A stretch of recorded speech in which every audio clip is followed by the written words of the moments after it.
रायगढ़ जिले के खालापुर नगर पंचायत में संपत्ति कर और जलकर विभाग में हो रही धोखाधड़ी को लेकर भारतीय जनता पार्टी ने गंभीर चिंता व्यक्त की है। बुधवार को भारतीय जनता पार्टी ने खालापुर नगर पंचायत में एक ज्ञापन प्रस्तुत किया, जिसमें आरोप लगाया गया कि नागरिकों से एकत्रित संपत्ति कर और जलकर की रकम का दुरुपयोग किया जा रहा है। भारतीय जनता पार्टी ने खालापुर नगर पंचायत में संपत्ति कर और जलकर विभाग में हो रही धोखाधड़ी के खिलाफ तत्काल कार्रवाई की मांग की है। पार्टी नेताओं ने कहा कि यह धोखाधड़ी कुछ साल पहले भी सामने आई थी, लेकिन अब फिर से यह मामला सामने आया है। भाजपा के नेताओं में काशीनाथ पार्थे, सनी यादव, दीपक जगताप और अन्य कार्यकर्ताओं ने ज्ञापन प्रस्तुत कर दोषियों के खिलाफ सख्त कार्रवाई की मांग की। उन्होंने खालापुर नगर पंचायत प्रशासन से निष्पक्ष जांच की अपील की और चेतावनी दी कि अगर उचित कदम नहीं उठाए गए तो पार्टी बड़े आंदोलन का रुख अपनाएगी। खालापूर हे संपूर्ण खालापूर तालुक्याच्या दृष्टीने एक महत्त्वाचं ठिकाण आहे। तहसीलदार असेल, नगरपंचायत असेल, या ठिकाणी सर्व तालुक्यातून लोक या ठिकाणी आपापल्या कामांकरता येत असतात आणि विकासाचा दृष्टिकोन समोर ठेवून राज्य शासनाने या ठिकाणी नगरपंचायतीची स्थापना केली।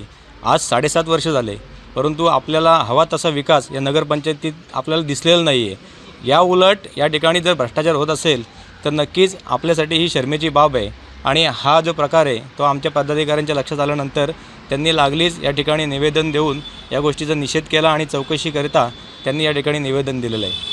आणि मी तालुक्याचा अध्यक्ष म्हणून या ठिकाणी आवर्जून सांगेन की या भ्रष्टाचाराची जी व्याप्ती आहे, जी पाळेमुळे ती खोदण्याचं काम आम्ही यापुढे नक्कीच करू।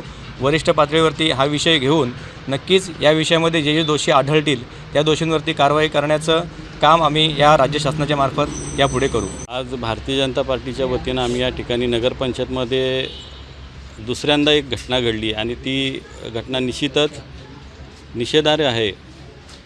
प्रशासनाच्या माध्यमातून या ठिकाणी घरपट्टी वसूल केली जाते, अनेक कर गोळा केले जातात आणि त्या कर वसुलीमध्येच मागच्या काही वर्तमानपत्रामध्ये अनेक वार्ता या नगरपंचायतीच्या बाबतीत घडल्या आणि आम्हाला ते अगदी धक्कादायक वाटलं की बाबा प्रशासनामध्ये जर या नगरपंचायतीच्या घरपट्टी आणि पाणीपट्टीच्या याच्यामध्ये जर घोटाळा होत असेल आणि ही घटना ही दुसऱ्यांदा घडत आहे।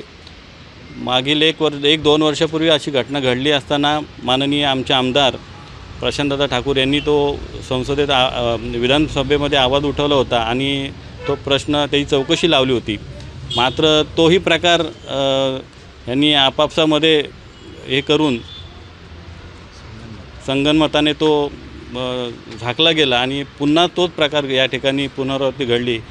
आमचं या ठिकाणी असं म्हणणं आहे की हे निश्चितच नागरिकांच्या दृष्टीने आणि प्रशासनाच्या दृष्टीने हे अतिशय घातक आहे, म्हणून याची चौकशी लावावी आणि याच्यामध्ये जो कोणी दोषी आढळेल त्याच्यावर कठोर कारवाई करून निलंबित करावी।